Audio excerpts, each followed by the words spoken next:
कि राज कदा आई, तो मैं कहा राज होता कौन सा, कि सू गाड़ी का, मैं बैठो माली गाड़ी में भी सू कर, मैं तो लाल बत्ती लगा घूमता ही था, मैं सू भी खूब कराई राजस्थान के अंदर, लाल बत्ती कोई उतार नहीं पाया मेरी राजस्थान में।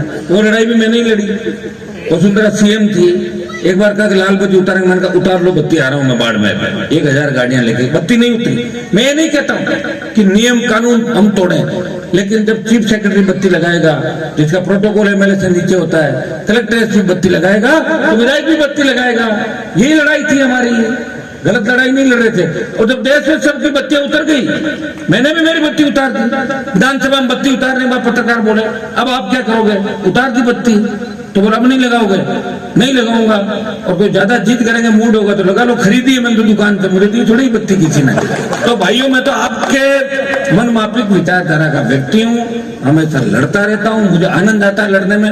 अभी कई लोग कह रहे थे कि समझौता कर लो, बीजेपी सीटें दे देंगे, दिल्ली में मंत्री बन जाऊंगा। मैंने कहा फिर क्या हो जाएगा, फिर वापस मंत्री बन जाऊंगा। लोग कहते हनुमान जी भी आगे उनके वहीं पड़ गए जहां बाकी लोग पड़े थे। किसी एक को तो लड़ने दो। अभी पूरे देश की नजरें नागौर की ओर है, पूरे देश की, राजस्थान की नजरें खींवसर की राजनीति की ओर है। बड़े बड़े धुरंधर शाम को चिंता करते हैं, बैठते एक ही बात कहते हैं, यार खींवसर नागौर में हनुमान जी को कैसे हराएं और इनको कैसे पटके। ये बहुत बड़ी बात होगी राजस्थान के अंदर। मतलब हनुमान की विचारधारा वैसे संगठित लोग हो गए जिनको पार्टी से मतलब नहीं है, जिनमें कांग्रेस का झंडा लगा घूमेंगे, रात को बीजेपी के वोट मांग लेंगे, बीजेपी का झंडा लगा, हनुमान हराना रात तो रात एक हो जाओ। क्यों हराना, क्योंकि उसके घर पे जाने के लिए कोई बिचौलिया नहीं है, सीधे लोग जाते हैं। आप ये बताएं कि मैं लड़ा वसुंधरा से, गहलोत के बेटे को हराया, कई लोग कहते हैं हनुमान जी की पार्टी तो गहलोत की पार्टी। आप ये बताओ कैसे हो सकती है? अगर मैं नहीं होता, अशोक गहलोत का बेटा नहीं आता। और अशोक गहलोत ने जिनको परेशान किया, उनके बच्चे तो गहलोत की गोदी में बैठे हैं, उनके पोते पोते उनकी गोदी में बैठे हैं, उनकी सरकार बचा रहे हैं। ये तो हनुमान बेनीवाली है, जिस कौम की लड़ाई लड़ रहा है, जो तेजाजी महाराज की जयकारे को खींवसर, खरनाल, नागौर की धरती से लखनऊ तक ले गया।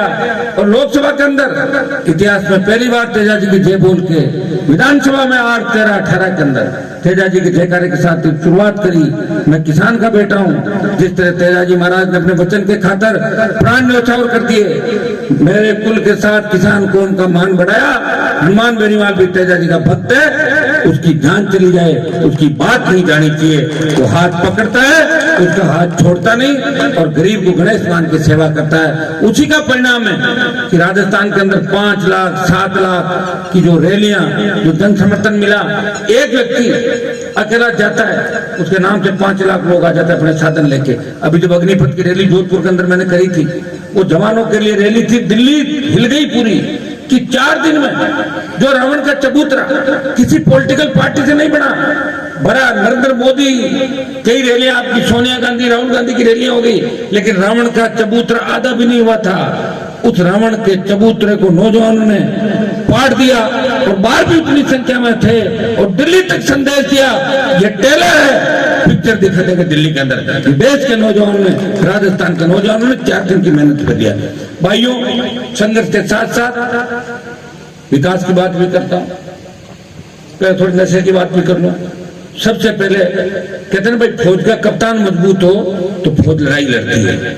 मैं मजबूत हूं, मैं कोई नशा नहीं करता, चाय जरूर पीता हूं।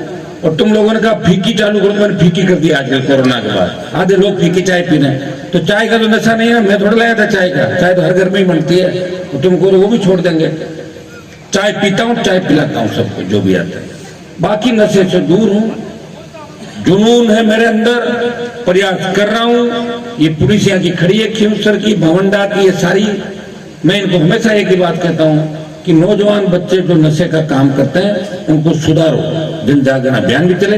नशा कोई अपना ही नहीं चल रहा है, पंजाब तो नशे से बर्बाद हो गया, बाड़मेर, जोधपुर, तो अपना नशा तो बाहर से आया धीरे धीरे धीरे धीरे धीरे। और नशा लाता कौन है? सरकार है।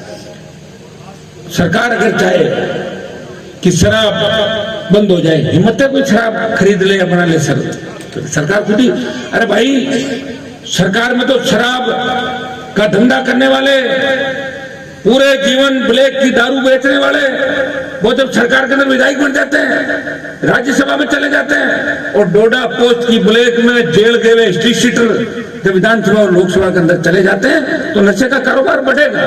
कौन रोकेगा उस नशे को? लेकिन मैं विश्वास दिलाता हूं कि मैं सत्ता का इर्द गिर्द भी आ गया, उन नशा करने वालों को भी और नशे का कारोबार करने वालों को भी इनका पुख्ता इंतजाम राजस्थान में कर दूंगा।